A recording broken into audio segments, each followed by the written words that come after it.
Hello my dear students, এই ভিডিওটা আমি তৈরি করছি নবম ও দশম শ্রেণীর শিক্ষার্থীদের জন্য। 2025 সালের নবম ও দশম শ্রেণীর গণিত বই অধ্যায় 2 সেট ও ফাংশন। আজকে এটি দশম পর্ব। আজকের ক্লাসে আমি তোমাদের অনুশীলনী 2.1 এর 5, 6, 7 নং ম্যাথগুলো সলভ করে দেখাবো। প্রিভিয়াস ক্লাসে আমি 4 নংয়ের ম্যাথগুলো তোমাদেরকে সলভ করে দিয়েছি।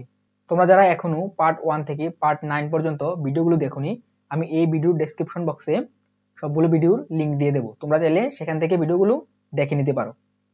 তাহলে চলো দেরি না করে আজকের ক্লাসটি শুরু করা যাক। সো স্টুডেন্টস, প্রিভিয়াস ক্লাসে আমি 4 নাম্বারের এই ম্যাথগুলো সলভ করে দেখেছি। আজকে আমি 5, 6, 7 এগুলো তোমাদের সলভ করে দিব। ওকে, 5 নাম্বারটা দেখো, কিউ ইকুয়াল এক্স কমা ওয়াই এবং আর ইকুয়াল এম এন কমা এল হলে পি অফ কিউ এবং পি অফ আর নির্ণয় করো। মানে আমাদেরকে কিউ সেটের এবং আর সেটের শক্তি সেট নির্ণয় করতে হবে, পাওয়ার সেট নির্ণয় করতে হবে। চলো আমরা সমাধানটা দেখি।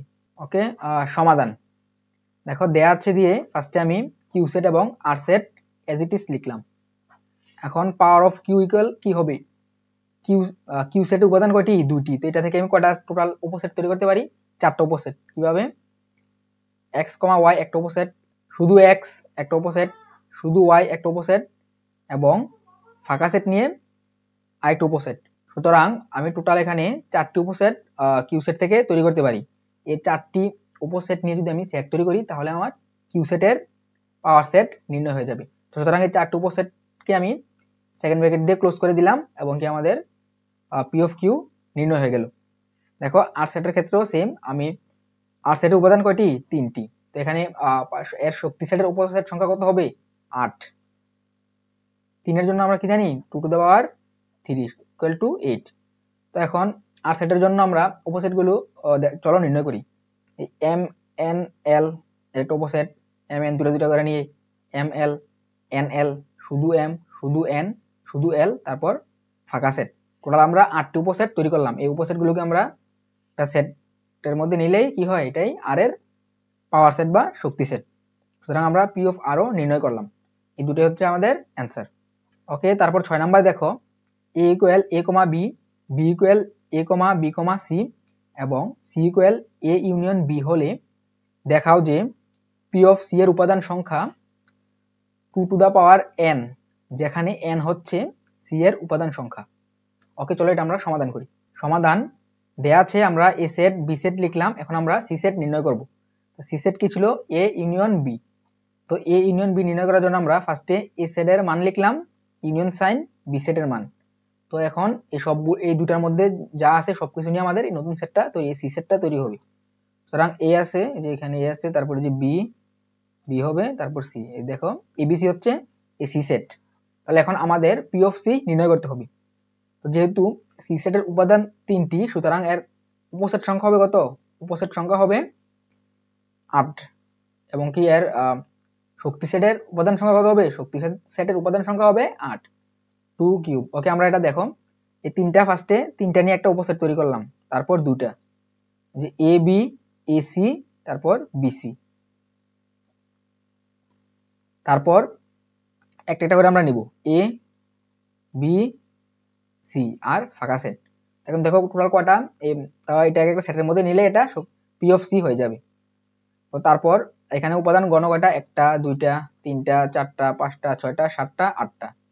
তো পি অফ সির উপাদান সংখ্যা কত? 8। এখানে সি এর উপাদান সংখ্যা কত? 3।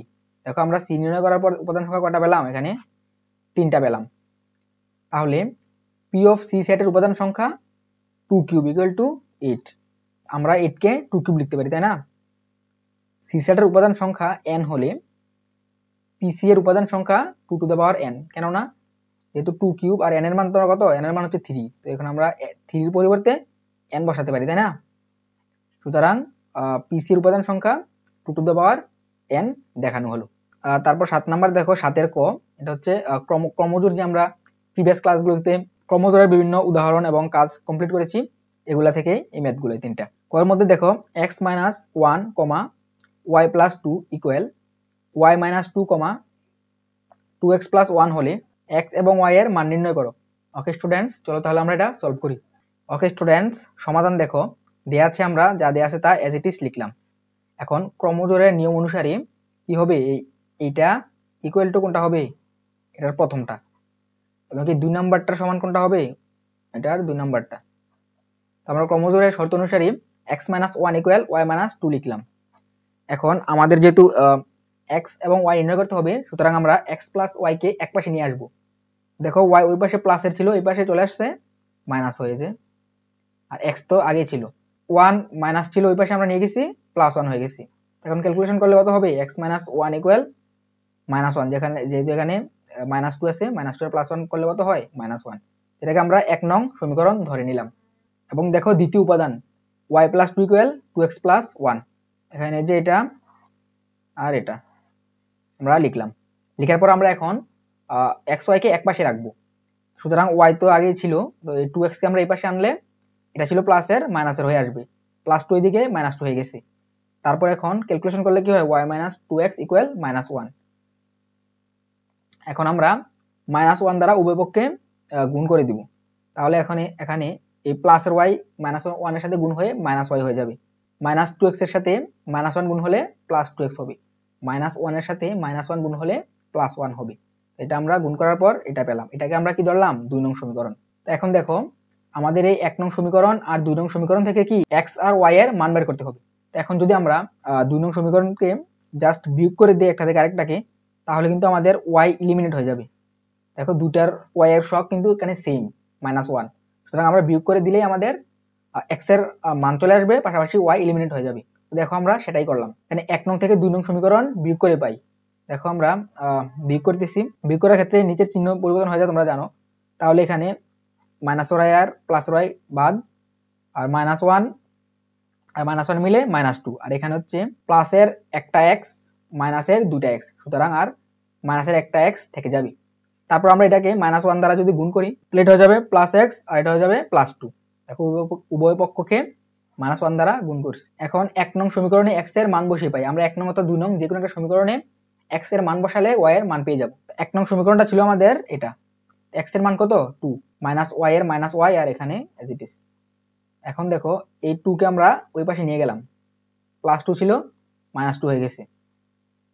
তাহলে ক্যালকুলেশন করলে কত হয়, -3। এটাকে যদি আমরা আবার -1 দ্বারা গুণ করি, তাহলে y = 3। সুতরাং আমরা x এর মান কত পেলাম, x = 2 এবং y = 3। তাহলে আমরা এটাকে এভাবে লিখতে পারি, x, y = 2, 3। এটা হবে কি আমাদের অ্যানসার। ওকে স্টুডেন্টস, তারপর 7 এর খ দেখো, ax - cy, a² - c² = 0, ay - cx হলে x, y এর মান নির্ণয় করো। তো দেয়া আছে, এটা আমরা এজ ইট ইজ লিখলাম এখানে। তারপর ক্রমজোড়ের নিয়মানুসারে, ক্রমজোড়ের নিয়মানুসারে কি এটা ইকুয়াল টু কি লিখতে পারি আমরা, 0 লিখতে পারি, কারণ দুটার প্রথম উপাদান, তো আমরা লিখলাম। তাহলে এটা আমাদের 1 নং সমীকরণ।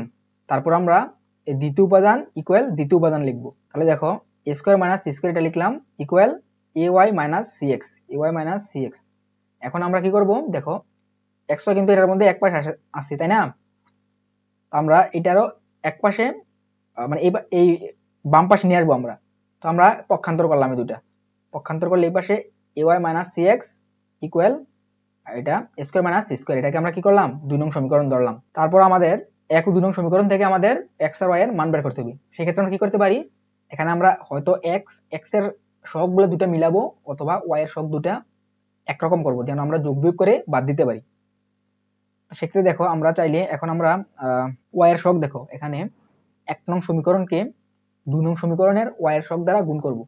দেখো এখানে a দ্বারা আমরা 1 নং সমীকরণকে গুণ করলাম, দেখো 1 নং সমীকরণকে a দ্বারা, আর 2 নং সমীকরণকে c দ্বারা, কারণ c হচ্ছে y এর সহগ, তো c দ্বারা গুণ করব। গুণ করার পর আমরা এই দুটাকে যোগ করব, যোগ করলে আমাদের y এলিমিনেট হয়ে যাবে, শুধু থেকে যাবে x থেকে আমরা x এর মান নির্ণয় করে ফেলবো। তাহলে দেখো গুণ করার পর কি হয়, দেখো গুণ করার পর দেখো আমাদের গুণফলটা হবে এমন। এখন এই দুটাকে যোগ করলে -acy, এখানে প্লাসের acy দুটা বাদ যাবে, থেকে যাবে কি a² x - c² x, a² x - c² x, আর এখানে কি a² c - c³ a² c - c³। এখন আমরা এটা থেকে x কমন নেব, x কমন নিলে কি থাকবে, a² - c²। এই পাশে আমরা কি সি কমন নিতে পারি, সি কমন নিলে a square minus c square থাকবে। সুতরাং আমরা এই পাশে x রেখে এটা দিয়ে আমরা ওই পাশে ভাগ করে দিব, স্কয়ার মাইনাস সি স্কয়ার দিয়ে ভাগ করে দেওয়ার পর দেখো এখানে a square minus c square, এখানে a square minus c square কাটাকাটি যাবে, থেকে যাবে কি শুধু c। সুতরাং x ইকুয়াল টু c। এখন আমরা x এর মান 1 নং অথবা 2 নং সমীকরণে বসালে আমরা 1 এর মান পেয়ে যাব। দেখো 1 নং সমীকরণটা কি ছিল, x মাইনাস cy ইকুয়াল 0। এখন এই x এর জায়গায় আমরা x এর মান বসাবো, x এর মান হচ্ছে c, দেখো এখানে বসালাম, আর বসানোর পর ইকুয়াল 0 দিলাম। তারপর আমরা এখানে ln থেকে কি লিখতে পারি, ac ইকুয়াল cy, এটাকে আমরা পক্ষান্তর করলে কি হবে, cy ইকুয়াল ac। এখন y কে রেখে আমরা c দ্বারা ভাগ করে দিব, c দ্বারা ভাগ করে দেওয়ার পর এখানে c c কাটা যাবে, থাকবে হচ্ছে e। সুতরাং y এর মান a। নির্ণয় মান x, y equal to c, i। এখানে x এর মান হচ্ছে c আর y এর মান হচ্ছে a। এটা হবে আমাদের অ্যানসার। ওকে স্টুডেন্টস, এবার 7 এর গ নাম্বার দেখো, 6x y 13 equal 1, 3x plus 2y হলে x, y নির্ণয় করো। সমাধান দেয়া আছে, এটা অ্যাজ ইট ইজ লিখলাম আমরা। তারপর ক্রমজোড়ের নিয়মানুসারে আমরা প্রথমটা লিখলাম নিয়ে আমরা 1 নং সমীকরণ। তারপর 3x প্লাস 2y ইকুয়াল 13, এটা হবে আমাদের 2 নং সমীকরণ। তো এখন আমাদের এটা থেকে x এর মান বের করতে হবে। সো আমরা 2 নং সমীকরণের y এর শক দ্বারা 1 নং সমীকরণকে গুণ দিব পুরোটাকে। দেখো 2 নং সমীকরণের y এর শক কত, 2। তো 1 নং সমীকরণকে আমরা 2 দ্বারা গুণ করে, 2 দ্বারা যদি গুণ করি গুণ করব, আর পাশাপাশি 2 নং সমীকরণকে 1 নং সমীকরণের y এর শক দ্বারা গুণ করব। যেহেতু এখানে 1 নং সমীকরণের y এর শক 1, তো 1 দিয়ে কোনো কিছুকে গুণ করলে এটা যা আছে তাই থাকে। আর তাছাড়া 2 দ্বারা গুণ করার পরেই দেখো আমাদের কিন্তু মিলে যায়, তাই না। এখানে যদি 2 দ্বারা গুণ করি তাহলে এখানে 2y হয়ে যাবে, যে 1 নং সমীকরণে 2y হয়ে গেছে, হয়ে গেলে কিন্তু আমাদের y এলিমিনেট হয়ে যাবে। সো আমাদের আর কিছু করতে হবে না, আমরা জাস্ট 1 নং সমীকরণকে 2 দ্বারা গুণ করে 2 নং সমীকরণ যদি যোগ করি তাহলে কিন্তু আমাদের y এলিমিনেট হয়ে যাবে। তারপর আমরা x এর মান পেয়ে যাব। দেখো গুণ করার পর 6x এর সাথে 2 গুণ করলে কত হয়, 12x মাইনাস 2y, আর 2 এর সাথে গুণ করলে 2। তারপর আমরা যোগ করলাম, যোগ করার পর দেখো এখানে এই 2y বাদ যাবে, একটা প্লাসের একটা মাইনাসের, এই জন্য এখানে হবে 15x আর এখানে হবে কি 15x। এই পাশে রেখে আমি 15 দিয়ে ভাগ করে দিলে কত হয়, 1 হয়। আমরা x এর মান পেয়ে গেছি কত, 1। এখন x এর মান 2 নং সমীকরণে বসিয়ে পাই, আমরা 2 নং অথবা 1 নং যে কোনো সমীকরণে চাইলে বসাতে পারি। তাহলে দেখো সমীকরণটা ছিল এটা, x এর মান দেখো আমরা এখানে 1 বসালাম, আর এখানে যা আছে তা, তাহলে 3 আর একে গুণ করলে 3 হয়। এই 3 কে আমরা এই পাশে নিয়ে গেলে কত হবে, 10 হবে। 2y ইকুয়াল 10, এখানে 2 দিয়ে আমরা এটাকে ভাগ করে দিলে কত হবে, কত হয়, 5। সুতরাং নির্ণয় মান x কত, 1 আর y হচ্ছে 5। সুতরাং আমরা x, y ইকুয়াল 1, 5 এভাবে লিখব। ওকে, আজকে আমি 5, 6, 7 এই ম্যাথগুলো তোমাদেরকে সলভ করে দিয়েছি। নেক্সট ক্লাসে 8, 9, 10 এগুলো আমি তোমাদেরকে সলভ করে দিব। সো স্টুডেন্টস, আজকের ক্লাসটি এই পর্যন্তই থাকবে। সবাইকে ধন্যবাদ।